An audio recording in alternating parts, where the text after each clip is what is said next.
My parents always said they only had enough love for one daughter.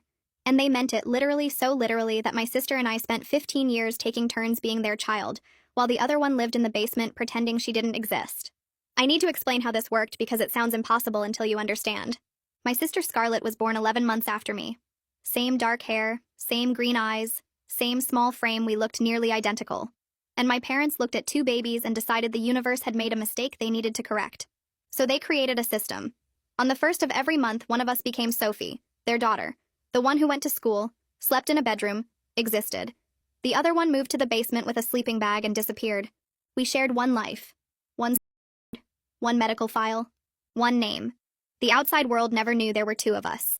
So I'm going to tell you what it was like to live as half a person. How Scarlett would sneak down to the basement after our parents fell asleep and whisper to me through the darkness about the life I was missing. How we kept journals documenting every lie, every switch, every moment we had to pretend to be each other.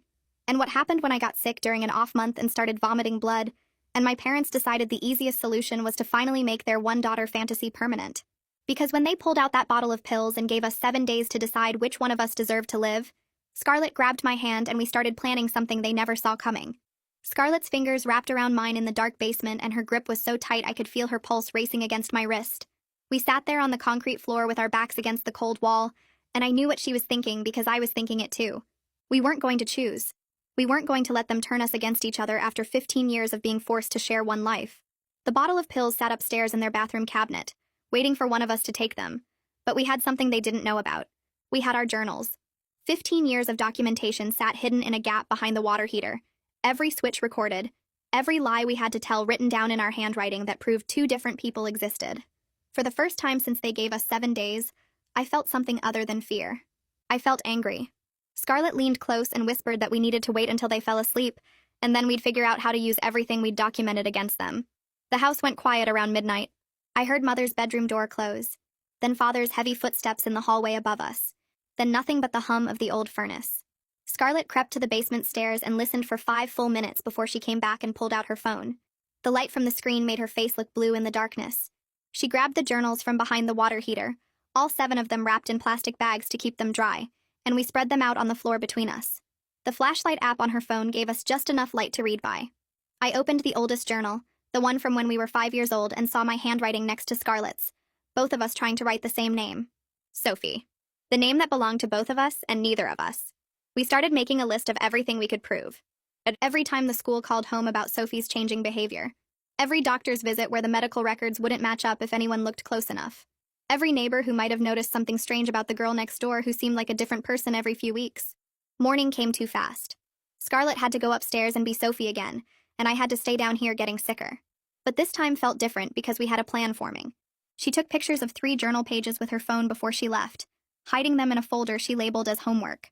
I heard her footsteps on the stairs, heard Mother's voice asking why she looked so tired, heard Scarlett lie smoothly about staying up late studying. The basement door closed and locked from the outside like it always did during Sophie days. I lay back down on my sleeping bag and felt my stomach twist with pain. More blood came up when I coughed, darker than yesterday, and I had to use the basement bathroom to clean myself up. My hands shook while I ran water in the sink. 4 more days until their deadline. 4 days to make this work. Scarlett came back down after school, and I could tell from her face that she'd found something. She pulled out her phone and showed me photos of documents she'd taken from Mother's filing cabinet. Life insurance policies. 3 of them. All in the name Sophie Mitchell, our shared identity, with Mother and Father listed as the people who would get the money. The policies were each for $200,000. $600,000 total. The dates on them made my stomach hurt worse than the blood I'd been throwing up. 3 years ago. Right when I first started getting sick during one of my basement months. When I told Scarlett something felt wrong inside me and she begged our parents to let me see a doctor. They'd said no. They'd said mistakes don't get medical care. And apparently they'd gone out and bought insurance policies instead, planning for this moment when one of us would die and they'd collect the money and still have their one perfect daughter left. I spent all of day 2 throwing up blood into the basement toilet while Scarlett sat in the school pretending to be me. My body felt weak and shaky, and I couldn't stand up without the room spinning around me. But I used Scarlett's old phone, the one she'd hidden down here for emergencies, to search for information about people who had to report child abuse. Teachers had to report it, doctors had to report it, and school counselors had to report it, especially if they saw signs that something was wrong with a student. I thought about Eric Wolf, the counselor at the school who Scarlett had mentioned before. She'd told me he always looked confused during their meetings, Like he couldn't figure out why Sophie seemed like a completely different person every time he saw her. He'd been there for 8 years. 8 years of watching Sophie change personalities every month, probably writing notes about it, probably wondering what was going on. Scarlett came down that night and I showed her what I'd found. Her eyes got wide when she read about mandatory reporting laws. She asked if I thought Eric would believe her if she told him the truth. The next morning, Scarlett went to the school with a plan. She was going to talk to Eric and see if he'd noticed anything strange about Sophie over the years. She was going to test the waters carefully, see if he was someone who might actually help us instead of thinking we were crazy. I stayed in the basement feeling sicker and weaker, listening to the house creak above me, counting the hours until she came home. When the basement door finally opened that evening, Scarlett practically ran down the stairs. She sat next to me on the sleeping bag and told me everything. She'd found Eric in his office during lunch and asked if they could talk. She'd told him she needed to discuss something serious but couldn't do it at the school, and she'd asked if he'd ever noticed anything weird about her behavior over the years. His face had changed when she asked that question. He'd gotten very quiet and very focused, and he'd told her yes, he had noticed things. Personality changes, inconsistent academic performance, different handwriting on assignments. He'd been documenting his concerns for 3 years, ever since Sophie suddenly started struggling in classes she'd previously excelled in. That night, Scarlett reported that Eric wanted to schedule a meeting with Sophie and our parents, a conference to discuss Sophie's academic performance and some behavioral concerns he'd observed. Mother and father got nervous when Scarlett told them about it at dinner. I heard them through the basement ceiling, their voices tight and worried. But they didn't sound suspicious enough to refuse the meeting. They'd spent 15 years making Sophie look normal to the outside world, and they wouldn't break that pattern now, even with their murder plan counting down. Father said they'd go to the meeting and handle it like they always handled these things, with rehearsed answers about teenage mood swings and learning difficulties. Mother agreed, but her voice sounded stressed. They didn't know Eric had been watching Sophie for years. They didn't know he'd been building a file of observations that didn't make sense. They thought they were still in control. Day 3 hit me hard. I woke up barely able to move, my whole body aching and my head pounding. I heard Mother and Father fighting upstairs, their voices loud enough to carry through the floorboards. Father wanted to cancel the counselor meeting. He said it was too risky, that they should just move forward with their plan and forget about keeping up appearances. Mother shouted back that canceling would draw more attention than going. She said they'd spent 15 years making Sophie seem normal, and they couldn't break pattern now, not when they were so close to solving their problem permanently. I lay on the concrete floor listening to them argue about which one of us should die, and I felt rage burn through the sickness in my stomach. They were talking about murdering one of their daughters like it was a scheduling problem they needed to work out. Scarlett went to the meeting with our parents the next afternoon. I stayed in the basement, too weak to do anything but wait. Hours crawled by. I kept checking the old phone for the time, watching the numbers change slowly. When Scarlett finally came back down that night, she looked scared and hopeful at the same time. She told me Eric had asked careful questions about Sophie's inconsistent grades and personality changes. Our parents had their answers ready, talking about teenage development and learning disabilities, but Eric's face showed he wasn't buying it. He'd asked to speak with Sophie alone, and Mother had refused immediately. She'd stood up and said they were leaving, that this meeting was a waste of time, and Father had followed her out. Eric had watched them go with this intense look on his face, and he'd written something in his notes right there in front of them. Scarlett pulled a piece of paper from her pocket. Eric's personal cell phone number, written in his handwriting, with a note that said to call him if she ever needed help with anything at all. She'd asked him why he was giving her his number, and he'd looked at her very seriously, and said he was required by law to report suspected abuse. He'd told her he'd been documenting concerns about Sophie for 3 years now, keeping detailed notes about the inconsistencies he'd observed, and today's meeting with her parents had only made him more worried. We sat together in the basement holding that piece of paper with Eric's number on it, and for the first time since our parents gave us 7 days to choose who would die, we had something more powerful than fear. We had an ally who'd been building a case without even knowing the full truth, and we had 4 days left to tell him everything. Day 4 hit me harder than any day before. I woke up on the concrete floor with my whole body shaking and sweat soaking through my clothes even though the basement was cold. The fever made everything feel fuzzy and far away, like I was watching myself from outside my body.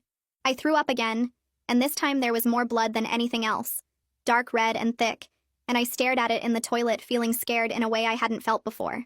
My hands were shaking when I tried to flush it, and I could barely stand up without the room spinning. I heard footsteps upstairs and knew Scarlett was getting ready for school, putting on the Sophie performance for another day, and I wanted to call out to her, but my throat felt too raw to make any sound. The basement door opened, and Scarlett came down the stairs fast, her face white when she saw me sitting on the floor next to the toilet. She knelt down and put her hand on my forehead, and I heard her breath catch. She told me I was burning up, that this was bad, really bad, and I needed to go to the hospital right now. I shook my head because I knew what our parents would say, but Scarlett grabbed my arm and pulled me toward the stairs. She was breaking the biggest rule we had, acknowledging my existence during her Sophie month, and I tried to tell her to stop, but she wouldn't listen. We made it halfway up the stairs before Mother appeared at the top, her face going hard when she saw both of us together. Scarlett started talking fast, saying I needed a doctor, saying the fever was too high and there was blood everywhere, and this couldn't wait 3 more days. Mother came down the stairs and I saw her hand move before I felt the slap across Scarlett's face, the sound sharp and loud in the stairwell. Mother's voice was cold when she said that mistakes don't get medical care, that we knew the rules, that Scarlett was being selfish and dramatic. Father appeared behind Mother and looked down at us with this tired expression, like we were bothering him with something small and annoying. He said in 3 days this problem would be permanently solved anyway, so there was no point wasting money on doctors. Scarlett started crying and begging, saying I might die before 3 days, and Father just turned around and walked away. Mother grabbed Scarlett by the arm and dragged her back upstairs, telling her to get ready for school and stop making scenes. I crawled back down to the basement floor and lay there shaking, listening to Scarlett crying in the kitchen above me. The morning dragged by in a blur of fever and pain. I kept drifting in and out, sometimes awake and sometimes not sure if I was dreaming. When I opened my eyes, the light coming through the small basement window had changed, and I knew it was afternoon, which meant Scarlett was at the school. I wondered if she was sitting in class pretending everything was normal, or if Eric could see something was wrong. My whole body hurt, and I couldn't stop shaking, and I started thinking maybe our parents were right. Maybe in 3 days this would all be over, and I wouldn't have to feel this sick anymore. Then I heard Scarlett's voice in my head from all those nights she'd snuck down to whisper to me in the dark, telling me we were going to survive this. We were going to get out, and I made myself sit up, even though it hurt. Scarlett came home from the school that afternoon, and I heard her footsteps running through the house. She came down to the basement and sat next to me, and her hands were shaking when she pulled out her phone. She told me she'd done it. She'd called Eric from the school bathroom during lunch, and she'd told him everything. Her voice was shaking when she described how she'd explained the whole system to him. The switching every month, the shared identity, the basement, the journals, the insurance policies, the bottle of pills, the 7-day deadline. She said Eric had stayed calm on the phone even though she was crying, and he'd told her he was calling Child Protective Services and police right away. He'd said she needed to go home and act normal until help arrived, that she shouldn't let our parents know anything had changed. But Scarlett's face was scared when she looked at me, and she said she didn't know if she could pretend everything was fine, not with me this sick, not knowing what our parents might do if they figured out she'd betrayed them. I grabbed her hand and told her she had to try. We just needed to make it through one more night and then help would come. She nodded, but I could see the fear in her eyes. When Scarlett went back upstairs, I heard Mother's voice asking where she'd been, why she was late getting home from the school.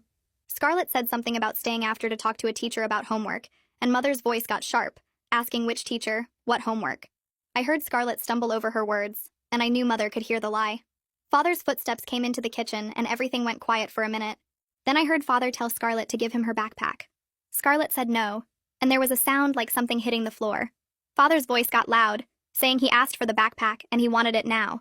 I heard zippers opening and things being pulled out, and then Father said something I couldn't hear clearly. Mother's voice got high and angry, asking who Eric was, why his number was in Scarlett's phone.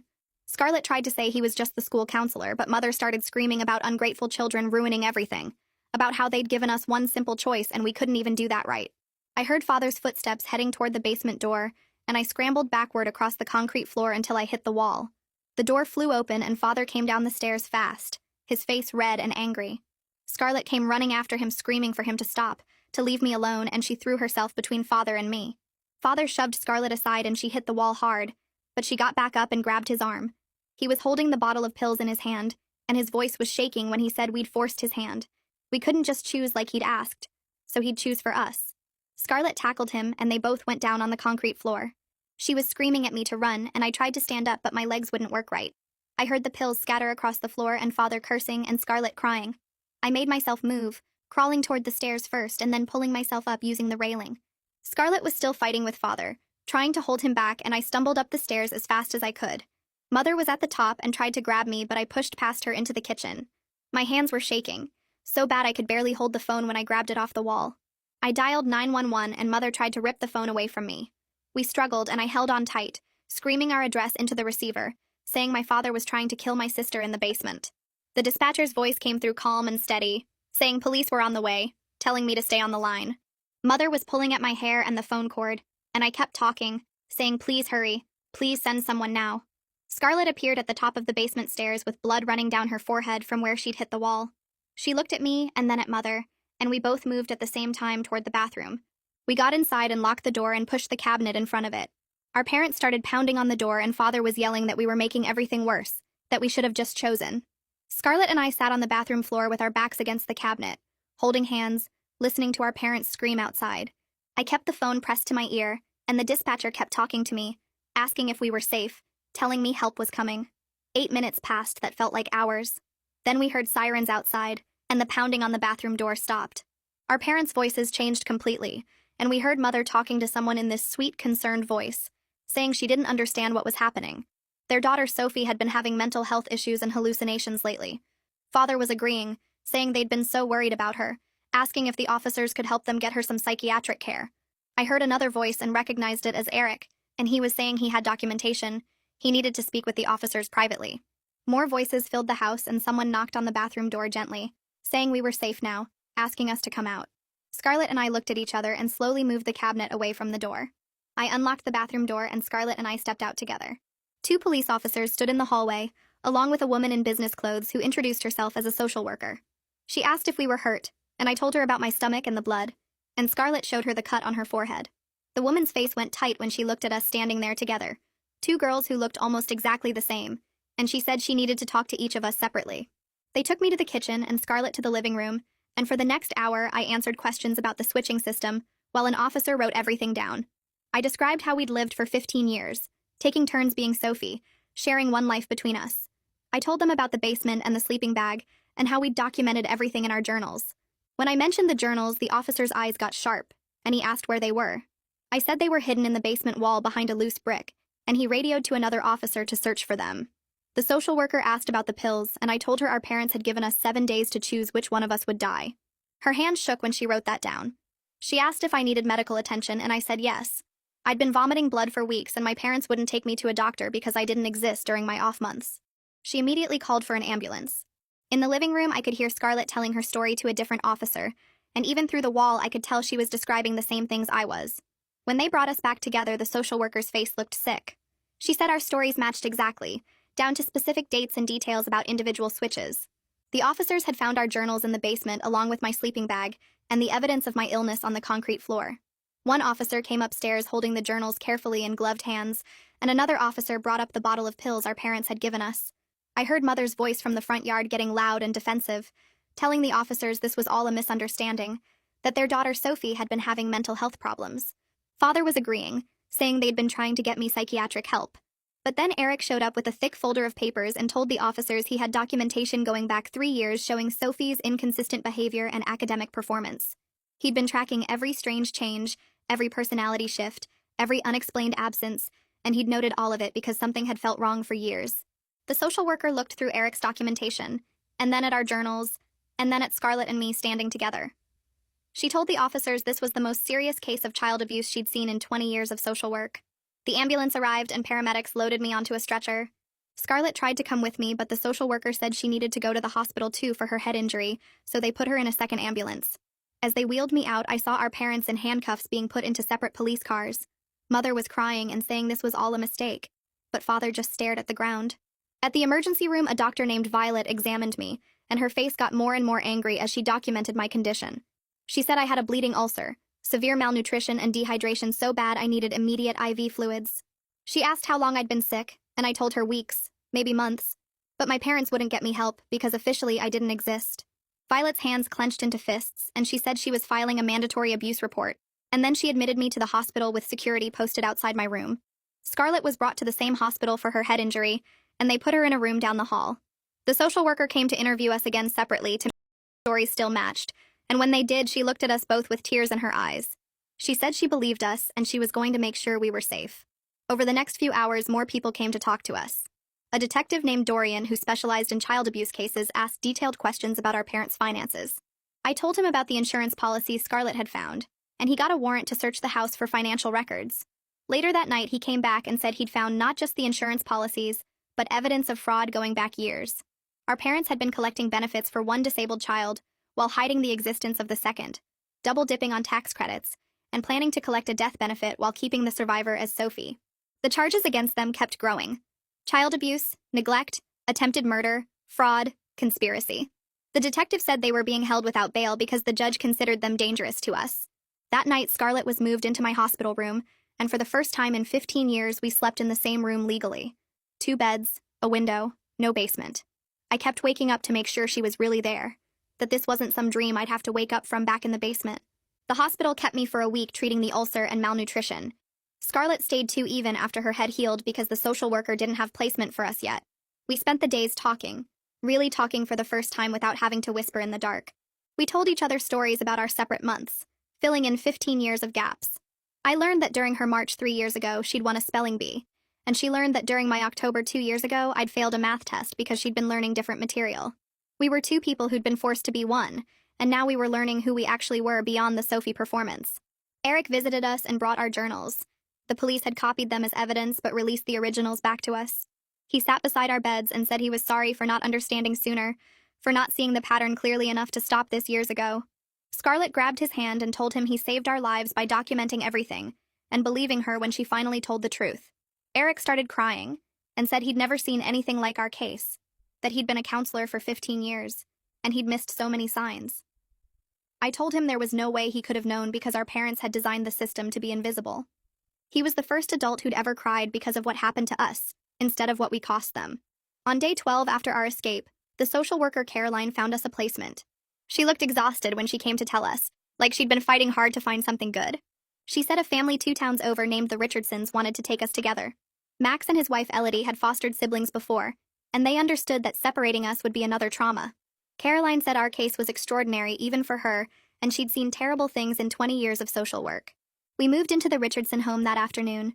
They gave us each our own bedroom, and I stood in mine staring at the bed and the dresser and the window with curtains.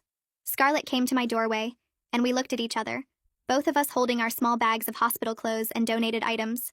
That night, I tried to sleep in my own room, but I kept getting up to check that Scarlett was still in the house, still real, still alive. Around midnight, she appeared in my doorway and asked if she could sleep in my room. We pushed our beds together and lay there in the dark, not talking, just being in the same space. Elodie found us like that in the morning, and she didn't say anything about it, just asked what we wanted for breakfast. Over the next weeks, we kept ending up in the same room at night, not sure how to sleep without knowing where the other one was. Elodie never forced us to use separate rooms or act grateful or perform normalcy. She just let us figure out our own rhythm. Meanwhile, our parents' case moved forward fast because the evidence was overwhelming. The journals documented 15 years of systematic abuse. The insurance policies showed financial motivation. The fraud was clear in the financial records. Eric's documentation proved the school had noticed problems for years. Medical records showed Sophie's inconsistent health over 15 years, sometimes healthy and sometimes sick with no explanation. The prosecutor came to visit us at the Richardsons and said our parents were facing 20 to 30 years in prison. She asked if we wanted to give victim impact statements at sentencing, and we both said yes immediately. Scarlett said we needed to speak in the same room at the same time and have them see us both as real. 3 months after our escape, we stood together in court. I'd chosen a new name by then, Violet, after the doctor who saved my life. Scarlett kept her name because it was the one thing that had always been only hers. We walked into the courtroom holding hands, and I saw our parents sitting at the defense table. They looked smaller somehow, less powerful than they'd seemed our whole lives.